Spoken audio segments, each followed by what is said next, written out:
बिस्मिल्लाहिर्रहमानिर्रहीम।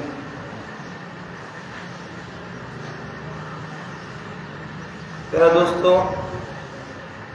अल्लाह ताला इंसान के ज़मीन में रहण जे लाइ जेके आराइशूं आसाइशूं अता फरमायूं आहिनि, उन्हनि सभिनी मां इंसान खे वधीक तस्कीन उनजे पंहिंजे ज़ाल मां अल्लाह ताला अता फरमाईंदो आहे। शादी थियण बैदि ज़ाल ऐं मुड़ुस जी गॾियल ज़िंदगी खे अज़दवाजी ज़िंदगी सॼो वेंदो आहे। हर इंसान जी ज़रूरत आहे, हर इंसान जी नफ़सानी ख़्वाहिश आहे, उनजे लाइ हलाल तरीक़ो अल्लाह ताला निकाह जो रखायो आहे। जेको माण्हू पंहिंजी जीअं बुख लॻंदी आहे, बुख खां मानी ज़रूरी आहे, उञ लॻंदी आहे, उञ खां पाणी ज़रूरी हूंदो आहे। उनजे लाइ माण्हू पाणी ॻोल्हींदो जेको साफ़ शफ़ाफ़ हुजे, सुठो साफ़ पाणी हुजे, उहो पीअण जे लाइ ॻोल्हींदो। मानी उहा कोन खाईंदो जेका हेठि गंदगी में लॻल हुजे, किरपिटी में भरियल हुजे, उहा मानी त केरु कोन खाईंदो न। केतिरी बि शदीद बुख हुजे, माण्हू गंदगी वारो पाणी कोन पीअंदो, गंदगी सां भरियल मानी कोन खाईंदो आहे। ताम उहो खाईंदो भले सादो हल्को, पर उहो जेको साफ़ ऐं शफ़ाफ़ हुजे उहो माण्हू खाईंदो आहे। जॾहिं ख़्वाहिश रखाई आहे, उनखे माण्हू ज़िना में, बदकारी में, गंदगी में ख़राब करे ऐं पूरो न करे, उनजे लाइ अल्लाह ताला पाकीज़ा शइ इंसान जी ज़ाल खे बनायो आहे। जीअं निकाह ज़रूरी आहे, हक़ूक़ ज़रूरी आहिनि, ठलो शरीयत जी तक़ाज़ा पूरी थींदी, अल्लाह ताला तव्हांजे घर खे जन्नत बनाए छॾींदो। सुभान अल्लाह। उनजे लाइ पहिरियां ज़ाल खे खपे त जाइज़ कमनि में मुड़ुस जी इताअत करे। ज़ालूं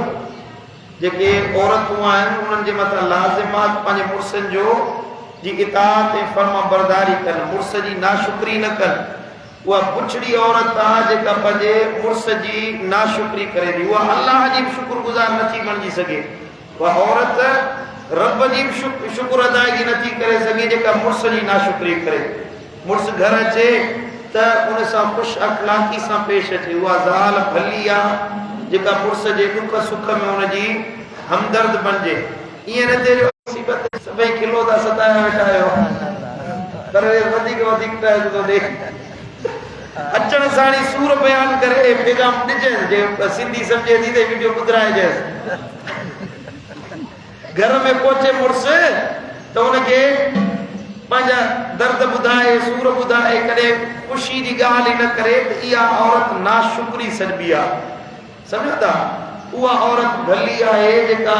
मुड़ुस जो शुक्र अदा करे, दुख सूर में सब्र करण वारी हुजे, पंहिंजे मुड़ुस सां हमदर्द हुजे, त इहा औरत अल्लाह जी बि भली ऐं रहमत वारी औरत बणिजी वेंदी आहे। जेकॾहिं मुड़ुस बिस्तर ते सॾे त इनकार न करे, मुड़ुस जी गैर मौजूदगी में मुड़ुस जी इज़त जो ऐं हुनजे माल जी मुहाफ़िज़ बणिजे, इहा औरत भली आहे। मुड़ुस घर खां ॿाहिरि निकिरे, ज़रूरु सदाईं त मुड़ुस घर में न हूंदो, सदाईं त मर्द घर में मौजूदु न हूंदो आहे न। कम जे लाइ, वापार जे लाइ, धंधे जे लाइ, कारोबार जे लाइ हुनखे सॼो ॾींहुं घर खां ॿाहिरि गुज़ारणो पवंदो आहे। पोयां औरत घर में अकेली आहे, तन्हा आहे।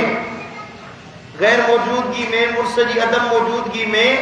भली औरत, इज़तदार औरत उहा आहे जेका पंहिंजो पर्दो पनाह जो मज़बूत रखे ऐं पंहिंजे मुड़ुस जी इज़त जी हिफ़ाज़त करे, पंहिंजे मुड़ुस जे माल जी हिफ़ाज़त करे। ईअं न त माल ईअं खणी टीन टपड़ मुड़ुस जा खणी खपाए छॾे, जेके घरेलू शयूं सामान मुड़ुस वठी अचे उहे खणी खपाए छॾे, ज़ियान करे छॾे, चए त मां ख़ैरात थी कयां, ख़ैरनि ॾेई छॾे। मुड़ुस जी इजाज़त खां बग़ैर हिकिड़ो रुपयो बि औरत जे लाइ जाइज़ न आहे जो अल्लाह जी राह में ख़ैरात करे। हुनजी ख़ैरात क़बूल कोन कनि। जेसीं मुड़ुस इजाज़त न ॾे त उहा घर मां उहो अटो या चांवर जी लप या रुपयो या पैसो उहो बि ख़ैरात नथी करे सघे, छो त मिल्कियत हुन मुड़ुस जी। हा, ज़ाल जी पंहिंजी मिल्कियत हुजे, ज़ाती हुनखे मुड़ुस हुनजे हवाले कई, उहा ज़ाल जी मिल्कियत आहे। हाणे उहो पंहिंजी मिल्कियत मां जे ख़ैर ख़ैरात करणु चाहे त हुनखे जरा जाइज़ आहे। पर मुर्स जो शयूं हुए घर जो जेको सामान अचे थो सीधो अटो चांवर घी सही मुंहिंजा अनाज घर जो सामान भाॼी भुती इहा मुर्स जी मिल्कियत आहे इन मां मुर्स जी इजाज़त खां बग़ैर ख़ैरात करणु ज़ाल जे लाइ जाइज़ न आहे उनजी बि हिफ़ाज़त करणु ज़रूरी आहे हबीबन करीम सल्लल्लाहु अलैहि वसल्लम फरमायो हक़्क़ु ज़ौज अला ज़ौजतिही मुर्स जो ज़ाल जे मथां एॾो वॾो हक़ आहे जो लौ अन कान बि कुरहतुन फल असदहा अव इब्तदर मन खिरारहा सदीदा मदीने वाले साईं फरमायो जेकॾहिं मुर्स जे जिस्म ते फट हुजे ज़ाल जे मथां एॾो वॾो मुर्स जो हक़ आहे जो जिस्म ते फट हुजे छुटे नथो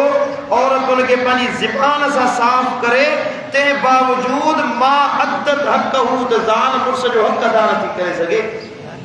एॾो वॾो मुर्स जो हक़ आहे अजीब ॻाल्हि आहे असांजी ज़ालुनि खे अलाए छा थियो आहे औरतुनि खे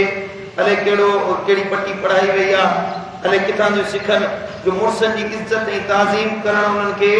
मुनासिब नथो लॻे कहिड़ी मुर्स जी इज़त कयूं असां हालांकि मदीने वारे साईं फरमायो त मर्द जे मथां वॾे में वॾो हक़ हुनजे पीउ जो आहे माउ जो आहे मर्द जे मथां मुर्स माण्हू जे मथां वॾे में वॾो हक़ हुनजी माउ जो आहे एॾो वॾो हक़ आहे माउ जो एतिरो वॾो हक़ आहे जो नफ़ली निमाज़ में बीठल हुजे मर्द नफ़ली निमाज़ वेठो थो पढ़े फर्ज़ 5 वक़्त जेके 5 निमाज़ उन्हनि खां अलावा बाक़ी तहजुद पढ़े सलात तस्बीह पढ़े इशराक पढ़े चाश्त पढ़े नफ़िल पढ़े निमाज़ में बीठो आहे माउ सॾु करे ओ बच्चा हेॾे हली आहे हिन जे मथां हक़ आहे त निमाज़ टोड़े बि पंहिंजी माउ ॾे वञे हुनजो सॾु भरे सुभान अल्लाह मदीने वारे साईं फरमायो त मुंहिंजी अम्मा सां मूंखे एॾो प्यार आहे जो मुंहिंजी अम्मा मां निमाज़ में बीठल हुजां मुंहिंजी माउ मूंखे सॾु करे त मां निमाज़ टोड़े पंहिंजी माउ ॾे वञा मुर्स जे लाइ पर ज़ाल जे लाइ जीअं मर्द जे मथां माउ जो हक़ आहे तीअं ज़ाल जे मथां मुर्स जो हक़ आहे सम्झो था मुर्स जो हक़ एॾो वॾो आहे ईअं न त ज़ाल चवे मुंहिंजे पीउ जो मुंहिंजे मथां हक़ आहे मुंहिंजी माउ जो छोकिरी चवे त मुंहिंजे मथां हक़ आहे न सभिनी खां पहिरियां मुर्स जो ज़ाल जे मथां हक़ आहे उनजी अहमियत आहे उनजो एतिराम आहे मुर्स चवे उथ त ज़ाल जो हक़ आहे त उथे मुर्स चवे वेह त ज़ाल जो हक़ आहे त वेह मुर्स चवे त घर खां ॿाहिरि न निकिर त ज़ाल जे मथां हक़ न आहे त घर खां ॿाहिरि निकिरे हदीस मुबारक आहे हिकिड़ो सहाबी हुजे सफ़र ते पियो वञे उन पंहिंजी ज़ाल खे चयो त मुंहिंजे वञण खां बाद में घर खां ॿाहिरि न निकिरजांइ फरमा बरदार हुई घर में वेही रही उनखे ख़बर पई त उनजो घर वारो बीमार थी पियो अबो बीमार थी पियो आहे पीउ उन औरत जो उन सहाबिया जो पीउ बीमार थी पियो आहे साईं करीम ने नियापो मोकिलियईं या रसूल अल्लाह मुंहिंजा महबूब सुहिणा मुंहिंजा दिलबर नबी मुंहिंजो मुड़ुसु मूंखे वसियत करे वियो आहे त घर खां ॿाहिरि न निकिरजांइ या रसूल अल्लाह मुंहिंजो पीउ बीमार थी पियो आहे छा मां पंहिंजे पीउ जी इजाज़त जे लाइ घर खां ॿाहिरि निकिरी सघां थी साईं फरमायो जेकॾहिं तुंहिंजो मुड़ुसु तोखे झले वियो आहे तोखे इजाज़त न आहे तूं घर खां ॿाहिरि निकिर वेही रही ॿियो दफ़ो अञा चई या रसूल अल्लाह हाणे मुंहिंजे पीउ जी तबियत अञा ख़राब थी वई आहे हाणे छा हुकुम आहे साईं फरमायो तुंहिंजे मथां तुंहिंजे मुड़ुस जो वधीक हक़ आहे तव्हांजो हुनजो पीउ वफ़ात करे वियो अबो वफ़ात करे वियो नियापो कई या रसूल अल्लाह मुंहिंजो अबो वफ़ात करे वियो आहे मां हुनजो मुंहुं ॾिसणु वञा हुनजे साईं करीमन फरमायो त भलो तुंहिंजे लाइ इहो आहे जे वेंदीअ त तोते गुनाह न आहे वेंदीअ त तुंहिंजे मथां क़सूर न आहे त पंहिंजे पीउ जो मुंहुं ॾिसी अच पर तुंहिंजे लाइ हक़ इहो आहे जो तुंहिंजे मुड़ुस जो फर्मा न हुयो तूं घर खां ॿाहिरि न निकिरजांइ पंहिंजे मुड़ुस जी फर्मा बरदार थी ॾेखार ऐं उहा एॾी फर्मा बरदार औरत हुई जो नबी साईं जो फरमायो त घर खां ॿाहिरि न निकिती पीउ जो मुंहुं ॾिसण जे लाइ न निकिती जो मुड़ुस जो फरमान आहे नबी जो कौल आहे नबी जो फरमान आहे त मुड़ुस जो चयो वञिणो सम्झ में आई ॻाल्हि कोन आहे एॾो वॾो ज़ाल जो हक़ आहे हिकिड़ो आराबी साईं करीम जी ख़िदमत में आयो अर्ज़ कयईं या रसूल अल्लाह मूंखे इजाज़त ॾियो त मां अव्हांजी पेशानी चुमां ऐं अव्हांजा कदम चुमां हीअ हदीस मुबारक सुबुल हुदा व रशाद में इमाम साली आंदी आहे आराबी ॿाराड़ी जो चई या रसूल अल्लाह मूंखे इजाज़त ॾियो तव्हांजी पेशानी चुमां तव्हांजा कदम चुमां तव्हांजा पेर मुबारक चुमां साईं जन इजाज़त ॾिना हुन छा कयो जो महबूब जी पेशानी चुमे वरी महबूब जा कदम करीम चुमे सुभान अल्लाह अॻिते इन जा नबी जा पेर पे चुमे वरी इजाज़त घुरी या रसूल अल्लाह मूंखे इजाज़त ॾियो त मां तव्हांखे सजदो कयां मूंखे इजाज़त ॾियो मां तव्हांखे सजदो कयां साईं फरमायो न सजदे जी तोखे इजाज़त नथो ॾियां लो अमरतो अहदन ऐं यस्जुद लि अहदिन लअमरतुल मरअत तस्जुद लिज़ौजिहा लिइज़मि हक़्क़िही अलैहा मदीने वाले साईं फरमायो कंहिंखे बि मर्द इंसान खे कंहिं बि इंसान जे लाइ सजदे जी इजाज़त न आहे सजदो सिर्फ़ अल्लाह खे कबो जेकॾहिं मां सजदे जी इजाज़त ॾियां हा न त ज़ालुनि खे ॾियां उहे पंहिंजे मुड़ुसनि खे सजदो कनि छो जो ज़ाल जे मथां मुड़ुस जो एॾो वॾो हक़ आहे एॾो वॾो हक़ आहे ज़ाल जो मुड़ुस जे मथां सुभान अल्लाह मदीने वारे साईं फरमायो त लौ तअलमुल मरअतु हक़्क़ ज़ौज मा कादत मा हदर गदाउहु व अशाउहु हत्ता यफ़रुग़ मिन्हु जेकॾहिं औरत मुड़ुस जो हक़ ॼाणी वठे औरत खे ख़बर पवे त हुनजे मुड़ुस जो मुंहिंजे मथां हक़ केॾो वॾो आहे उहा एसि ताईं न वेंदी जेसीं हुन सुबुह या शाम जो खाधो हुनखे पेश करे तव्हांजो खाधे खां फारिग थी वञे मानी ॾे पाणी ॾे हुनजी इज़त करे हुनजो एतिराम करे पंहिंजा समूरा हक़ अदा करे अल्लाह ताला ज़ाल जे मथां एॾो वॾो हक़ मुक़ररु फरमायो आहे ऐं हबीब करीम सल्लल्लाहु अलैहि वसल्लम फरमायो त उहा औरत जेका मुड़ुस जी नाफ़रमानी करे मुड़ुस नाराज़ थी वञे उनखां मुड़ुस उनखां कावड़जी वञे अहिड़ी ज़ाल जंहिंखां मुड़ुस कावड़जी वञे जेसीं उनखे परचाईंदी न उहा बेफ़रमान औरत जेसीं मुड़ुस खां माफ़ी न वठंदी वमरातुन असद ज़ौजा हत्ता तर्जिया जेसीं पंहिंजे मुड़ुस खां मोटी अचे माफ़ी न वठे परचाए न तेसीं न हुनजी इबादत क़बूल आहे न हुनजी निमाज़ क़बूल आहे जे मुड़ुस कावड़ियल आहे बुकट करे रोए औरतुनि में रोअण जी आदत घणी सफ़ाई हूंदी आहे थोरी थोरी ॻाल्हि ते रोई पवंदियूं आहिनि रोए रड़ियूं करे जो मुड़ुस नाराज़ आहे भली रड़ियूं करे निमाज़ूं पढ़े सजदनि में रड़ियूं करे सलात तस्बीह जी निमाज़ पढ़े उनजी निमाज़ इबादत क़बूल न आहे जेसीं उहा पंहिंजे मुड़ुस खे नथी परचाए माना औरत जे लाइ उनजी अल्लाह जी इबादत जी तकमील उनजी इबादत जी तकमील उनजो दुनिया दीन ऐं जन्नत जो रस्तो तॾहिं आसान थींदो इबादतूं तॾहिं क़बूल थींदियूं जॾहिं उहा मुड़ुस जी फर्मा बरदार बणिजे हे त हुया ज़ाल जा मुड़ुस ते हक़ पर हा मुड़ुस जा ज़ाल ते हक़ पर जीअं ज़ाल मथां मुड़ुस जा हक़ आहिनि ईअं मर्द जा बि ज़ाल जे मथां हक़ आहिनि ईअं न पाण वधाए ॿुधायो ज़ालुनि जा बसि इहे ई हक़ अदा कंदा तव्हांजे मथां ज़ालुनि जा हक़ आहिनि सम्झो था जेसीं तव्हां उहे ज़ालुनि जा हक़ अदा न कंदो तेसीं त तव्हांजी बि निजात न थींदी मुड़ुस जी बि निजात न थींदी मर्द जे मथां ज़ाल जा ॿिनि क़िस्मनि जा हक़ आहिनि घणा क़िस्म तवजो मुड़िया तूं तकिड़े लॻा तुंहिंजी शादी कोन थी आहे रोशन फ़कीर ॻाल्हाए ॿिनि क़िस्मनि जा हक़ आहिनि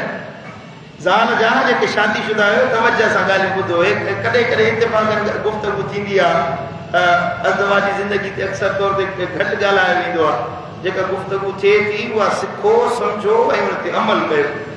घरेलू ज़िंदगी भली हूंदी त तव्हांखे इबादत में बि लज़त ईंदी बंदगी में बि सुकून मिलंदो तव्हांखे क़ुर पढ़ण में बि इज़्ज़त हासिल थींदो घर में सुकून न आहे त न मस्जिद में मज़ो हूंदो न बाज़ार में मज़ो हूंदो हा की न हिन जे करे जेके हुकूक नबी सुहिणे मुक़ररु कया आहिनि न उन्हनि खे पूरा कयो अल्लाह तव्हांजी ज़िंदगी सुकून सां भरे छॾींदो इंशाअल्लाह अर्ज़ पे कयुमि त मर्द जा ज़ाल जे मथां ॿिनि क़िस्मनि जा हक़ आहिनि हिकिड़ा माली हुकूक ॿिया गैर माली हुकूक माली हुकूक जीअं ज़ाल जो हक़ महर अदा करणो आहे जीअं निकाह थिए त भरपूर हक़ महर अदा करे असां हक़ महर में की पाईंदा आहियूं या हिकिड़ा ॾेख वेख जे लाइ वॾो हक़ महर लिखाईंदा आहिनि कराची हैदराबाद में मूं ॾिठो आहे ॿ टे दफ़ा निकाह पढ़ण जे लाइ वियुसि चई साईं लिखी छॾियो 8-10 लख रुपया पोइ वरी हिसाब किताब करे वठंदासीं लिखी छा जे लाइ छॾियो जेको ॾियणो आहे उहो हक़ महर ॾियो जेसीं हक़ महर अदा न थींदो तेसीं ज़ाल तव्हांजे मथां हलाल कोन थींदी सम्झो था हक़ महर हिकिड़ो माली हक़ आहे हक़ महर ॿियो पंहिंजो ख़र्च पको ॾे ज़ाल खे पूरो ख़र्च पको ॾे हुनजे पहिरण जे लाइ पाइण जे लाइ खाइण जे लाइ पीअण जे लाइ उनजे साईं मुंहिंजा ज़रूरतुनि जे पूराए जे लाइ अहिड़ियूं ज़रूरतूं जेके जियापे जे लाइ अहिड़ियूं ज़रूरतूं अचायूं ज़रूरतूं न मूंखे 5000 रुपए जो मेकअप वठी ॾे मूंखे 30,000 रुपए जो बीमारी जो जे ॿुधाए मां उहो वॻो वठी ॾे त इहे ज़रूरत न जियापे वारियूं जे हुकूक आहिनि खाइण पीअण पहिरण ऐं ॿियो रहाइश ज़ाल खे ॾियणी आहे ईअं न त पाण वेठो हुजे पियो घुमण फिरण में ज़ाल जे लाइ अचो न हुजे पीउ जे घर वेठी आहे भाउ जे घर वेठी आहे साईं मुंहिंजा चाचे जे घर ज़ाल वेठी आहे ईअं वीचारी न्याणी रुलंदी वते न उनखे अझो ॾियणु हर मर्द जे मथां हक़ आहे खाधो ॾियणु 2 वेला मानी खाराइणु 3 वेला इहो हक़ आहे उहो हक़ अदा करिणो आहे ऐं ॿियो गैर माली हक़ जीअं जेकॾहिं 2-3 शादियूं आहिनि त अदल इंसाफ़ करे या ज़ाल सां हुस्न सलूक करे सुहिणे अख़लाक सां पेश अचे उनखे मारे न उनखे धक न हणे उनखे घटि वधि न ॻाल्हाए अजायो उन सां झेड़ो न करे उन सां फ़साद न करे उन सां वेड़ न करे उनखे अहिड़ो धक न हणे जंहिंसां उनजो हथु भॼी पवे या उनजे जिस्म ते निशान पइजी वञे इहो उनजे मथां हक़ न आहे हक़ इहो आहे त औरत जे मथां उहो सुहिणो सलूक रखे उनखे तकलीफ़ न ॾे उनखे अज़ियत न पहुचाए उनजी दिलि न आज़ारे उनखे ॾुख न पहुचाए मदीने वारे साईं फरमायो अकमलुल मुमिनीन ईमानन अहसनुहुम खुलुका मोमिननि में कामिल मोमिन उहो आहे जंहिंजा अख़लाक सुहिणा आहिनि सुहिणनि अख़लाकनि वारो कामिल मोमिन आहे व ख़ैरुकुम लिनिसाइहिम ऐं तव्हां मां भले में भला मर्द उहे आहिनि जेके पंहिंजी ज़ालुनि सां भला हलंदा आहिनि तव्हां मां भले में भला हुओ असां चवंदा आहियूं भलो उहो आहे जेको एतिका वेठो तहजुद पढ़े उहो भलो आहे जेको मस्जिद में 24 कलाक वेठो हुजे असां वटि भलाई जा मामलात अजीब थी विया आहिनि नबी साईं थो फरमाए हीअ सुनन तिरमिज़ी शरीफ़ जी हदीस आहे ख़ैरुकुम लिनिसाइहिम तव्हां में भला उहे आहिनि जेके पंहिंजी ज़ालुनि सां भला हलंदा आहिनि सुभान अल्लाह ज़ाल सां पुछड़ो हले बाक़ी यारनि सां यारी मल्हाए इहो मुस्लमान भलो न आहे तव्हां मां बहितर उहो आहे जेको पंहिंजी औरतुनि जे लाइ बहितर आहे हज़रत मुआविया कुशैरी रज़ियल्लाहु तआला अन्हु रसूलुल्लाह सल्लल्लाहु अलैहि वसल्लम जी ख़िदमत में अर्ज़ कई या रसूलुल्लाह असां ते असांजी ज़ालुनि जा कहिड़ा हक़ आहिनि बयानु फरमायो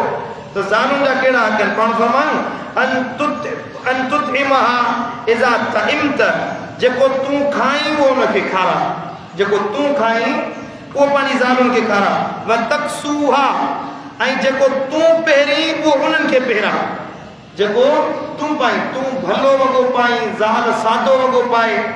तूं भलो खाई वञी ॿाहिरि होटल ते भली मानी खाई अची यारनि दोस्तनि सां ख़ूब भलनि रेस्टोरेंट्स में वञी मानी खाई अची भलो ताम खाई अची ज़ाल खे घर में दाल वठी ॾी ऐं साईं मुंहिंजा तरियल पकोड़ा खाराई त इहे इन्हनि ते गुज़ारो कर ईअं न जेको तूं खाई उहो पंहिंजी ज़ाल खे खारां जेको तूं पहिरीं उहो पंहिंजी ज़ाल खे फेरां इज़त सईद अविक्त सब्त ऐं मदीने वारे साईं फरमायो त जेको तूं पहिरीं उहो पंहिंजी ज़ाल खे फेरां भला तदरिबिल वजह ऐं पंहिंजी ज़ाल खे मुंहं ते न मारींदा कयो मुंहं ते टमाट कावड़ ईंदे मुंहं ते टमाट हणंदा मुंहं ते न मारींदा कयो भला तूं कब्बे ऐं उनखे बुरो न चओ नाशाइस्ता ॻाल्हाइण उनखे बुरो चवणु औरत जी आदत हूंदी आहे थोरे थोरे ॻाल्हि ते कावड़जी पवंदी आहे ऐं नाराज़ थी वेंदी आहे औरतुनि जी आदत आहे गुस्से करण जी थोरी थोरी अधु हाल मर्द जो पूरो हिसो आहे औरत जो अधु हिसो आहे उनखे अलाह ताला माल में बि अधु हिसो ॾिनो आहे अकुल में बि अधु हिसो ॾिनो आहे तव्हांखे त अलाह सम्झ ॾिनी आहे न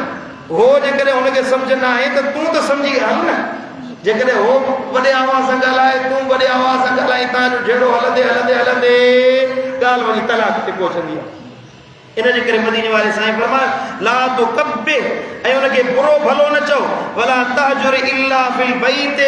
उनखे पाण खां जुदा न कर घर खां कढी जॾहिं थोरी कावड़ अचे निकुर पंहिंजे पीउ जे घर वञी रह वञी पंहिंजे भाउ वटि रह निकुर मुंहिंजे घर मां कढी न छॾ हा जेकॾहिं खणी कावड़ अचे बिस्तरो जुदा कयो बिस्तरो अलॻि कयो हुनखे अलॻि सुम्हा तूं अलॻि सुम्ह भली हुनखे सेखत अचे ॻाल्हि नथी मञे बिस्तरो अलॻि कर औरत पंहिंजे मर्द खां सवाइ रही नथी सघे बिस्तरो जुदा थींदो सम्झ में अची वेंदी ॻाल्हि इहा बि सज़ा शरीयत जे मुताबिक़ ॾिनी वञे ईअं न त गैर शरई दुनिया जी यारनि जे चवण ते पोइ साईं मुंहिंजा घर मां कढी छॾियो इहो शरीयत में जाइज़ न आहे मदीने वारे साईं फरमायो जेकॾहिं ला यजलिद अहदुकुम रातहु जल्दल अब्द सुम्मा युजामिहा फी आखिरिल यौम तवा मां को भी माण्हू पंहिंजे घर वारी के गुलामन वांगुरु न मारे ये मारींदो रहे सटींदो रहे कावड़ अची वञे हिकिड़े माण्हू जी आदत हूंदी आहे ज़ालुनि खे हर कोरो मारींदा आहिनि पुछड़ो माण्हू आहे जेको ज़ाल जे मथां हथ खणंदो आहे ज़ाल जे मथां हथ उलर करे हथ खणे उन्हनि खे मारे उन्हनि खे सज़ा ॾे इहो बुरो माण्हू आहे इहो मोमिन मुस्लमान न आहे इहो सचो मुस्लमान न आहे एॾो काबू कान आहे त ॿार खे चाटे सां विड़ी ॾेखार छलगिरी सां विड़ी ॾेखार तोखे ख़बर पवे आओ न विढ़ंदा साईं मुंहिंजा कंहिं साईं मुंहिंजा ज़ाल जे मथां ॿार जी कावड़ जे ज़ाल जे मथां कढंदा मदीने वारे साईं फरमायो ज़ालुनि खे मारियो था उन्हनि खे धकड़ो था सुम युजामिहा फी आख़िरिल यौम ऐं वरी राति थिए थी त अची उन्हनि सां गॾु सुम्हो था मिस्त्री कयो था उन्हनि सां गॾु अची रहो था ॾींहं जो उन्हनि खे मारियो था ऐं राति जो उन्हनि मां नफ़ो हासिल था कयो गोया की साईं करीम शर्मिंदगी था ज़ाहिर कराइनि शर्मसारी था कराइनि त तव्हांखे शर्म नथो अचे हया नथो अचे जो सुबुह जो उन्हनि खे मारियो राति जो वरी उन्हनि मां नफ़ो हासिल कयो भलो मुस्लमान उहो आहे जेको ज़ालुनि सां सुहिणो सलूक कंदो आहे पर जेकॾहिं हिक खां वधीक ज़ालूं हुजनि ॿ ज़ालूं हुजनि 3 आहिनि 4 आहिनि त उन्हनि जे अंदरि अदुल इंसाफ़ करणु ज़रूरी आहे जेकॾहिं इंसाफ़ जी ताक़त न आहे त तव्हांजे मथां हक़ न आहे त तव्हां ॿ शादियूं कयो हिकिड़ी ज़ाल खे माइट ॾे मोकिले छॾींदा नंढी ज़ाल सां गॾु वेठा हूंदा या साईं मुंहिंजा ॿ शादियूं कंदा त नंढी खे वधीक ख़र्चु ॾींदा वॾी खे घटि ख़र्चु ॾींदा वॾी सां भलो सलूक कंदा नंढी सां बुरो सलूक कंदा जेका वणंदी उनखे वधीक ख़र्चु ॾींदा ईअं जाइज़ न आहे इज़ा कान इंदर रजुल इम्रतान मदीने वारे साईं फरमायो जेकॾहिं तव्हां वटि 2 घर वारियूं हुजनि फलम यअदिल उन्हनि में अदुल न करे या दिल बैनहुम उन्हनि जे विच में अदुल इंसाफ़ नथो करे इंसाफ़ सां नथो हले जा यौमल क़ियामत व शिक्कुहु साकितुन मदीने वारे साईं फरमायो जॾहिं क़यामत जे ॾियारे ईंदो त उनजो हिकिड़ो पासो हीअं किरियल हूंदो जिस्म गरियल हूंदो शिकिल जो पुछड़ो बनाए क़यामत जे ॾियारे उथारियो सम्झ में आई ॻाल्हि हले कोन आई मदीने वारे साईं फरमायो त तव्हां पंहिंजे घर वारनि सां सुहिणो सलूक रखो अल्लाह तव्हांखे सचो मोमिन बनाए छॾींदो इन जे करे फर्मा बरदार साले औरत ज़ाल या अल्लाह जी वॾी नेमतुनि मां हिकिड़ी नेमत आहे घटि में घटि ज़ालुनि जो क़दुरु कयो ज़ाल जो क़दुरु करणु हर मुस्लमान जे मथां ज़रूरी आहे उन्हनि सां सुठो वर्ताव कयो सुहिणो सलूक इख्तियार कयो मदीने वारे साईं फरमायो त फस्सालिहातु कानितातुन हाफ़िज़ातुन लिल ग़ैब बिमा हफ़िज़ अल्लाह पोइ नेकोकार औरतूं फर्मा बरदार हूंदियूं आहिनि जेके मुर्सनि जी गैर मौजूदगी में अल्लाह जी हिफ़ाज़त सां उन जे माल जी हिफ़ाज़त कंदियूं आहिनि इहे फर्मा बरदार ज़ालियूं आहिनि जेकॾहिं अहिड़ी तव्हांखे अल्लाह ज़ाल अता फरमाई आहे त उन सां सुहिणो सलूक कयो उन सां सुठो वर्ताव कयो इस्तौसु बिन्निसाए फ़इन्नल मरअत ख़ुलिक़त मिन दिलइन मदीने वारे साईं फरमायो औरतुनि सां सुहिणो सलूक करण जी मां मोहम्मद करीम तव्हांखे वसीयत थो कयां छो जो औरतूं ॾिंगी पासराटी मां पैदा थियल आहिनि ॾिंगी पासराटी इंसान आदम अलैहिस्सलाम खे अल्लाह ताला पैदा कयो ईअं सुतो पियो हुयो जो जन्नत में आयो उबाण को लॻो पियो आदम अलैहिस्सलाम जन्नत में आयो उबाण को हुयो अल्लाह फरमायो हेॾियूं नेमतूं जन्नत जूं साईं मुंहिंजा महल मारियूं ताम जन्नत जूं नेमतूं छा था भाई बाबा जन्नत जूं नेमतूं आदम उबाण को लॻो वेठो हुयो जन्नत में उबाण को लॻो वेठो अल्लाह फरमायो छो उबाण को ॾी अल्लाह हिते ॾिसां थो हर शइ जो जोड़ आहे मुंहिंजो जोड़ ॻोल्हायो अथई मां अकेलो आहियां मुंहिंजो जोड़ न आहे अल्लाह ताला हज़रत सैयदना आदम अलैहिस्सलाम खे निंड ॾिनी आराम ॾिनो पोइ सैयदना आदम जी खपी पासराटी मां अल्लाह ताला गोश्त हॾ चम जो टुकड़ो कढी उन मां सैयदा हवा सां खे पैदा फरमायो हवा खे तकलीफ़ फरमायो सैयदा हवा सां जो पैदा थी त सैयदना आदम अलैहिस्सलाम उनखे सॾु कयो पाण जीअं होश में आयो अल्लाह ताला सैयदा हवा खे अम्मा जीजल खे हसीन सूरत अता फरमाई हुई हज़रत आदम जी दिलि उन ॾांहुं माइल थी उनखे सॾु कई बीबी हवा सां खे सॾु कई त बीबी सां वेठो कोन आई हज़रत आदम हली वियो हुन ॾे बुज़ुर्गनि फरमायो त इहो हली न वञे हा त औरतुनि जे अंदरि मर्द जे लाइ जामियत पैदा थिए ऐं उहा औरत हली अचे आदम हली वियो हाणे सदाईं मर्द औरतुनि ॾे हली वेंदो औरतूं पंहिंजे बिस्तर ते वेठी हूंदियूं सुभान अल्लाह पाण हली वेंदो हज़रत आदम हथ जो वधायो अल्लाह फरमायो सब्र कर आदम ये रिवायत है, अगरचे ज़ईफ़ रिवायत है पर फ़ज़ाइल में बयान थी दिया। हज़रत सैयदना आदम अलैहिस्सलाम हज जो बतायो तो अल्लाह ताला फरमाया तरस आदम अवल हवा जो हक महर अदा कर। अर्ज़ की मुझा मोला मोट कुछ आए तो कहिड़ो हक महर अदा कया। अल्लाह फरमायो त ए आदम मुझे दिलबर नबी जे मथा 10 दफ़ा दुरूद पढ़, इहो तुझे निकाह जो हक महर आहे। सुभान अल्लाह, सुभान अल्लाह, सुभान अल्लाह। आदमियत जी तरवीज मदीने वाले साईं जे दुरूद जी बरकत सां थी आहे। सुभान अल्लाह, सुभान अल्लाह। सो इहो औरत इंसान जे पासरा की मां पैदा थियल आहे। व इन अअवज शैइन फि दिलइ अलाहु, मदीने वाले साईं फरमायो जेका इहा पासरा की आहे न, इन जो मथियो हिस्सो अञा वधीक टेढ़ो हूंदो, इन जो मथियो हिस्सो अञा वधीक टेढ़ो हूंदो आहे। फइन ज़हबत तुकीमुहु कसरतहु, जेकर उनखे सिधो कंदो त सिधो त कोन थींदो, हद सिधो थींदो आहे छा, टुटी पवंदो। कसरतहु उनखे टोड़े विझंदो, उनखे भञी विझंदो। मदीने वाले साईं फरमायो इन तरक्तहु लम यज़ल अअवज, जेकर उनखे छॾे ॾींदो त टेढ़ो जो टेढ़ो हूंदो। इहा औरत टेढ़ी हूंदी तव्हां सां इहो जहिड़ो फ़साद घर में उण हलंदी रहंदी, या झिरकड़ी जी चूंचूं ऐं साईं मुंहिंजा माखीअ जी मख वारी भूंगूं हलंदी रहंदी घर में। इनखे सहो सब्र कयो। फस्तौसु बिन्निसाए, मां मोहम्मद करीम सल्लल्लाहु अलैहि वसल्लम तव्हांखे औरतुनि जे बारे में वसीयत थो कयां त उन्हनि जो एतिराम कयो, इज़त कयो, उन्हनि जी ताज़ीम कंदा रहो। सुभान अल्लाह। साईं करीमन फरमाया दुनिया मताउन, दुनिया कुछ वक्त जे नफ़े वठण जो सामान आहे। व ख़ैरु मताए दुनिया अल मरअतु सालिहा, ऐं दुनिया जो भले में भलो सामान, हीरा जवाहर चांदी माल दौलत घर बंगला माल मिल्कियत हर शइ आहे। अल्लाह जो क़ुरान हबीब तो फरमाए, सही मुस्लिम जी हदीस आहे, पर इन सॼे दुनिया में जेका तुंहिंजी मिल्कियत आहे उन्हनि मां भले में भली मिल्कियत, ख़ैरु मताए दुनिया, दुनिया जो भले में भलो नफ़े वारो सामान अल मरअतु सालिहतु, तुंहिंजी साले घर वारी आहे।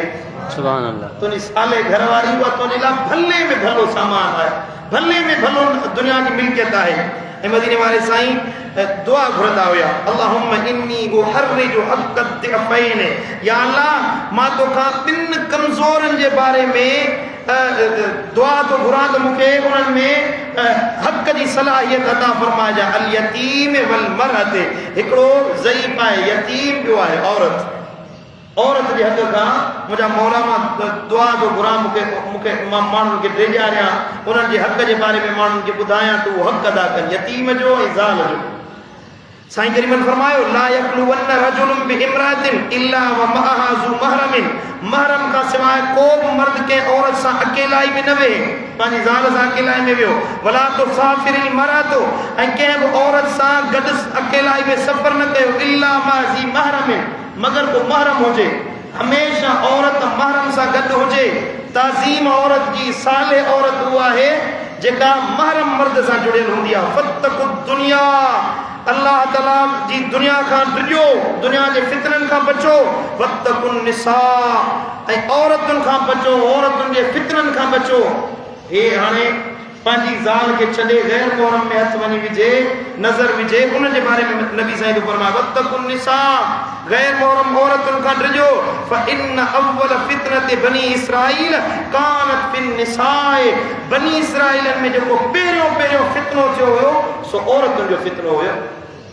औरतुनि जे फितने में पवण सां ईमान बर्बाद थींदो, ईकान बर्बाद थींदो, इबादत बर्बाद थींदी। त मुंहिंजा दोस्तो, पुरानी आयतुनि ऐं हदीसुनि मां ख़बर पई त इस्लाम औरत के मुआशरे में इज़्ज़त ऐं एतिराम जो मक़ाम अता फरमायो आहे, वॾो मर्तबो अता फरमायो आहे। बल्कि औरत जा हक़ वाज़े करे ॿुधाया आहिनि, मुड़ुस जा हक़ वाज़े करे ॿुधाया आहिनि। अगरि जेको मुस्लमान अमल नथो करे, इन में इस्लाम जो ॾोह त न आहे न,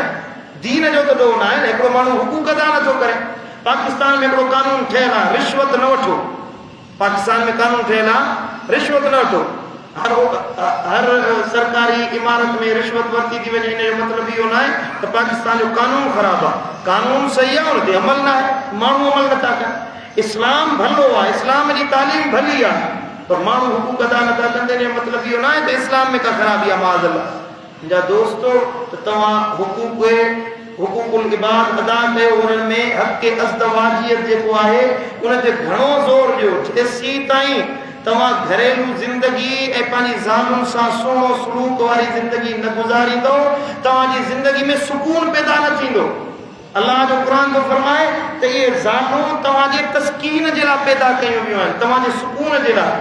सुकून तॾहिं पैदा थींदो जॾहिं तव्हां हुकूक अदा कंदव, अल्लाह ऐं अल्लाह जे रसूल जे फरमाननि मुताबिक़ घर में ज़िंदगी गुज़ारींदो।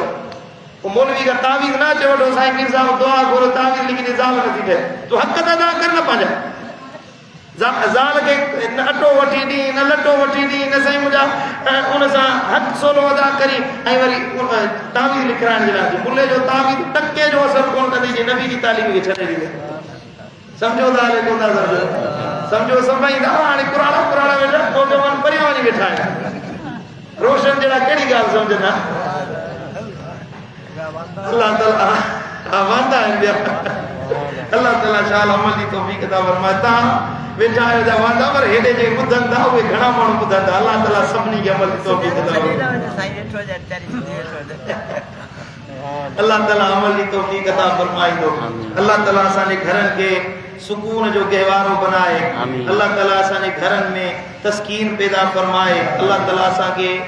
अज़वाज जे हुकूक का आगाह फरमायो आहे उन जे मथां अमल जी तौफ़ीक़ अता फरमाए। असांजी ज़िंदगी घरेलू ज़िंदगी तस्कीन वारी बनाए, उन्हनि अमलनि खां बचाए जेके असांजे घरनि में बेतस्कीनी ऐं बेमरवती ऐं झेड़े झगड़े जो सबबु बणियो। अल्लाह ताला सभिनी मुस्लमाननि जे घरनि में सुकून दाख़िल फरमाए।